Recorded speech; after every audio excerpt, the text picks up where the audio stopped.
Welcome to Future Voices by Katherine Lu, and today I'm here with Britney Lawrence, the founder of Hey Cleo. So, Hey Cleo is a platform, a voice-first AI-powered tool that supports parents, teachers, students, tutors, and many more. So, hi Britney, how are you doing today? I'm good, thank you. And yourself? I'm great, thank you. So, today I have a couple questions for you, and I just want to start off by having you take us through a walk on your journey from Hey Cleo. Sure, absolutely. Hey Cleo was essentially started based off my frustration. So I was a private educator for 9 years, so I had direct classroom insight and experience. And what I found time and time again is that I would teach students from a vast range of backgrounds, but the way in which they learned was different. And I think that's something really important to remember, is not every student learns in the same way. To understand what we've gone through, come to my lessons, I'd ask them, do you understand this topic? Do you understand what we've gone through? And I would get a reply of, yes, I do, and the session would be finished. But what I would see in their assignments and their assessments is that there was a lack of understanding there.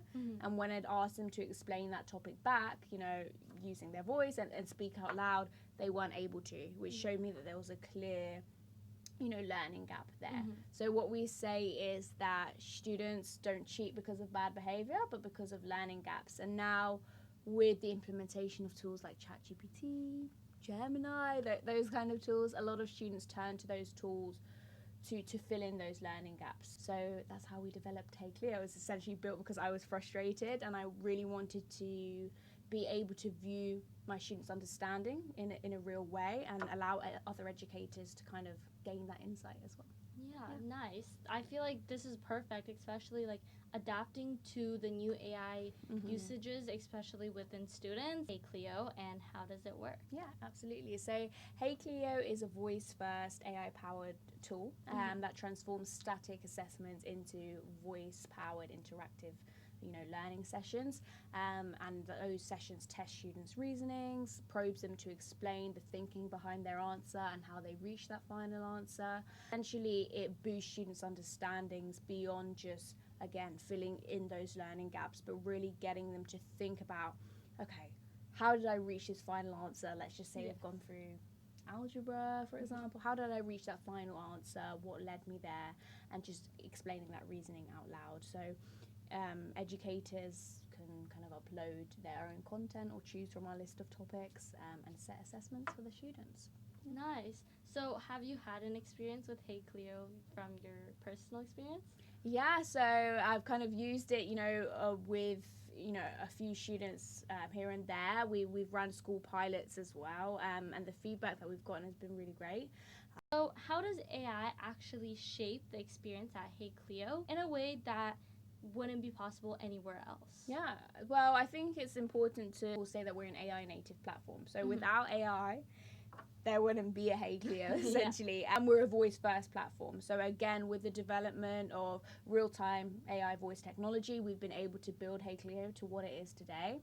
And I think, the development of AI in the last couple of years has helped so many founders build that company to what it is today. Yeah, it's been an amazing experience to education, training, that kind of thing. So it's definitely exciting. Yeah, I know your co-founder kind of is more in the technical field, but I had a question. So how does your voice AI tool kind of work? Because I know like ChatGPT has it implemented and like Gemini, so many AI powered tools have AI voice implemented into their machine algorithms. So how does your front work?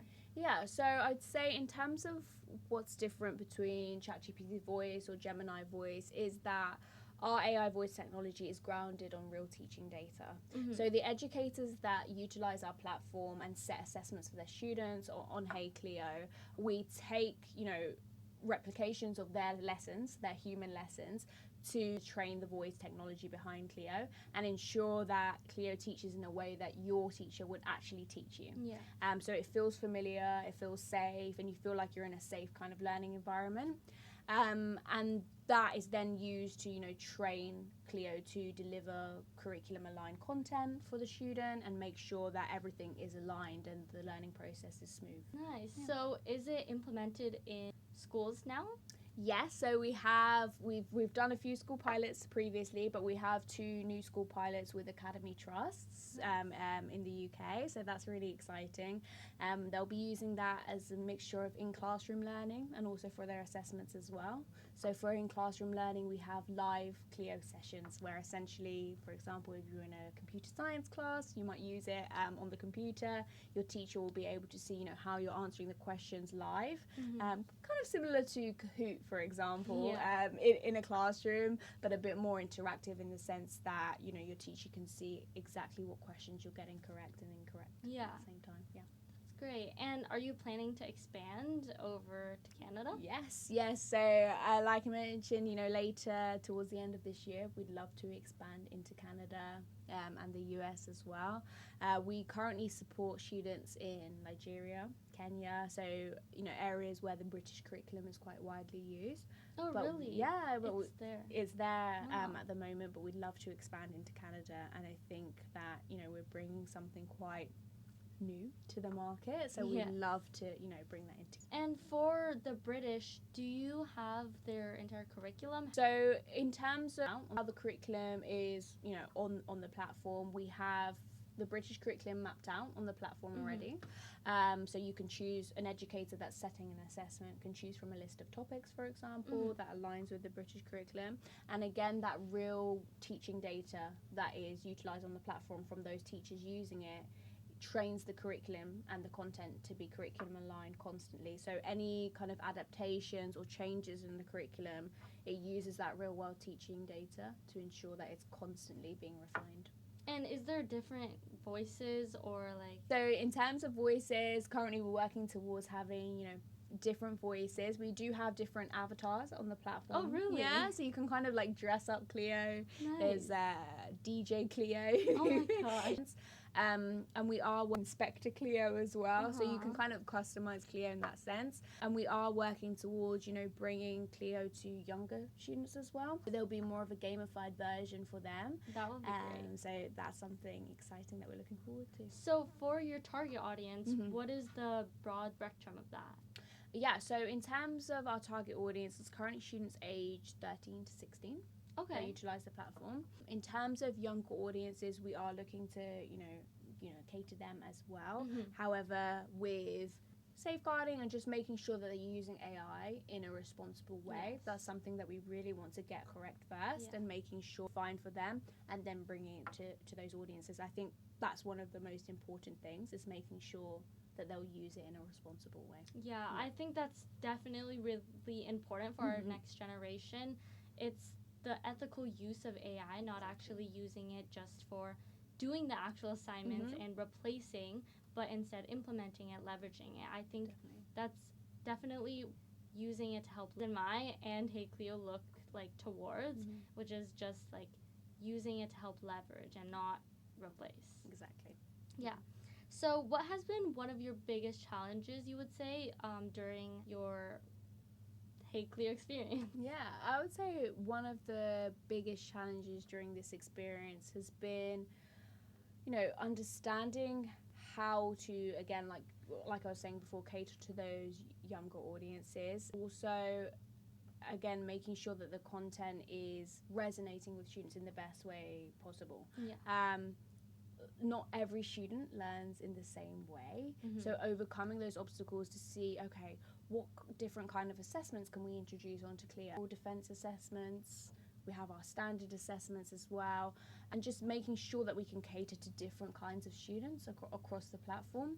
And with the range of subjects that we have as well, it was really important to us to make sure that we have interactive elements like whiteboards, coding editors for computer science students as well, and just bringing that all. Yeah, so it's not too broad, it's more specific. It's specific, it's easier to cater to each subject, each grade, like specifically. Exactly. Yeah.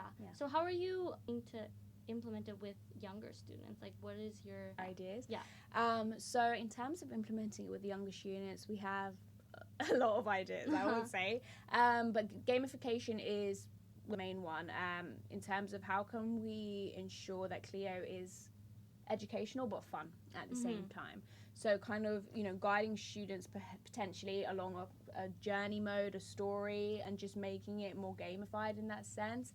So we do have some big plans there. I can't, I don't want to say too much, but I think at the forefront is just making sure that students are safe when they're using it, and they can use it responsibly as wow, this is very exciting. It is really exciting, and I'm really excited to bring it to younger students as well, because I think they'll appreciate the voice aspect of things and find that really entertaining. And ultimately, as an educator myself, I want learning to be fun for everybody, and ensuring that we have those tools in the market that can reignite that excitement is really fun. I think that's really important for students. Definitely. Like, just not just like all learning and like just focus, but also having the aspect of the entertaining side and having fun while you're learning, which is important because then you have that productivity within you. So for like when you started Hey Cleo, I understand that you were a tutor.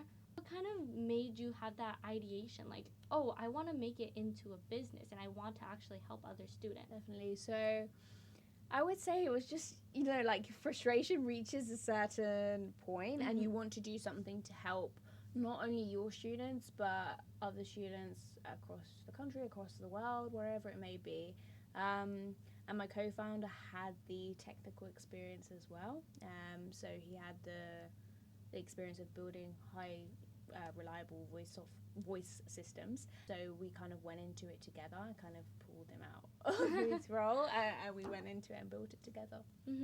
And how long did it take for you guys to kind of start it? Yeah, so we launched in September 2025. So it's been about 7 months of growth, but I would say the idea existed from around February of last year. Oh wow. So it was just the ideation process for like pretty much the whole year? Yeah, so pretty much about February to September, so good for about 6-7 months there, and then we launched in September. Wow, that is so exciting. And what is one trade-off that you'd had like when building AI that people don't usually see in the forefront? I would say it goes back to, again, and I know I've mentioned it a few times, bringing the platform to younger students. Obviously, a lot of people might think, oh, why does it only cater to this age range at the moment? And that's because we really want to get it right before releasing something to students across the world. Because, they say, like, your startup is kind of like your baby in a sense, and you want to make sure that what you're releasing is the best version possible for students. Making sure that they can learn in the best way is really, really important to myself as a previous educator as well. And I think there's a lot of tools out there for students at the moment that maybe don't have this voice-first approach and kind of like maybe your standard flashcards, for example. But I really want to make sure that this voice-first approach that we're bringing to students is, something that they cherish and they use within their everyday education. And what features does Hey Cleo have that potentially other AI voice chatbots don't have? So I would say, again, the grounding on the reality. The more that students learn, the more personalized the experience becomes for them. So, for example, if my teacher is Miss Smith, it will emulate how Miss Smith actually really teaches, and that makes me feel comfortable to learn. I need just to learn to make mistakes as well, and to not feel any repercussions of making a mistake, for example. And I can, make those mistakes comfortably and learn from those mistakes. And Cleo kind of guides the student in a way that prompts them to see, okay, how do we get to the correct and final answer? And then aside from that, in terms of other features that we are planning to implement in Cleo, in terms of like adapting the languages. So, for example, she teaches English at the moment, maybe getting her to teach in various languages. Like, that would be really cool. And for teachers, like, how does Hey Cleo adapt to be similar to a teacher? So in terms of the way it adapts is, for example, if a student gets a question, let's just say incorrect, I will guide that student to, prompt them maybe show them the steps that they took to get the question right in that example answer, and then bring the question back for the student to have another go at. Of course, we're never trying to make the student frustrated in their learning, so she'll kind of, you know, do the explanation and guide the student to reach that correct answer. And again, we use adaptive learning algorithms as well in the way that they answer the questions. So, you know, Cleo understands the personality of a student in the way that, for example, if you answered a question on the platform and you were to get the correct answer, Cleo would again guide you to, you know, ask, how did you reach this answer, Catherine? What steps did you take? And understanding how long does it usually take you to answer a question correctly, and just kind of building that profile on you. Yeah. I think this is really good, definitely for students now, because like students are taking knowledge just as straight up knowledge, especially with flashcards too, like definition and like what it is, but maybe not actually understanding the depth, like why or like how. So with Hey Cleo, it makes it so much easier and more accessible for them to actually get that deeper sense and like analyze it. I think that's really cool. Like the features of Hey Cleo are amazing right now. And how did you think of using AI to implement and not just coding it, or in a sense of just getting the student to explain what they need help with or what they're like struggling with or their curriculum, whatever they're learning right now, and using code to actually just take it out, and instead you're using AI. So what kind of process? I would say it was a mixture of wanting to bring something new to the market. I think education and a lot of the tools out there at the moment is almost broken in a way, because like I keep saying, there's not just one standard for how every student learns. So thinking of a way in which we can bring that personality out of students when they're learning as well, and hear their interactions and see how they reach a correct answer. It was a no-brainer for us to use real-time voice technology, because ultimately we do learn through voice. I mean, if you can explain something back to me, that shows me that you truly understand the top platform. We have to use real-time voice. I think just, again, like bringing that personalization out in the platform, we have to use real-time. I think AI, especially using narrow AI now, it's getting a lot more advanced.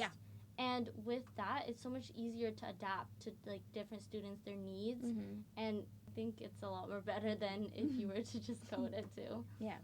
Awesome. And what advice do you give someone who wants to kind of start something but doesn't know where to begin? Say, in terms of starting something, pick something that you're really good at. So a passion that you have, whether that be education, whether that be I don't know, anything, you know, coding, whatever passion that you have, make sure that you're really, really good at that, and see how you can, why are you the best person to build that? Why, for example, if I build Hey Cleo, am I better than another founder to build that? What expertise do I have? And that's what we call founder market fit at the end of the day. So why you? Why can you go and build that in the best way possible? The uniqueness is very important, right? I think there's so many replica of various tools out there, but at the end of the day, it's the person that can implement that in the best way, that has the best expertise behind that product that's out there, and has the most passion for it at the end of the day. Yes. So lastly, would you have a piece of advice for young girls who want to go into the tech field or into AI or founding something? What would you say to them? I would say put yourself in as many rooms as possible. Ask for help, ask for support, ask for connections. If you don't ask, you don't get. And what you'll find is that people are willing to help you and willing to support you. You know, Rome wasn't built in a day, and it takes an army of people to help you be successful. So ask for that help and just put yourself out there. So thank you so much, Brittany. This was a great conversation. And thank you so much, everyone, for watching. And bye.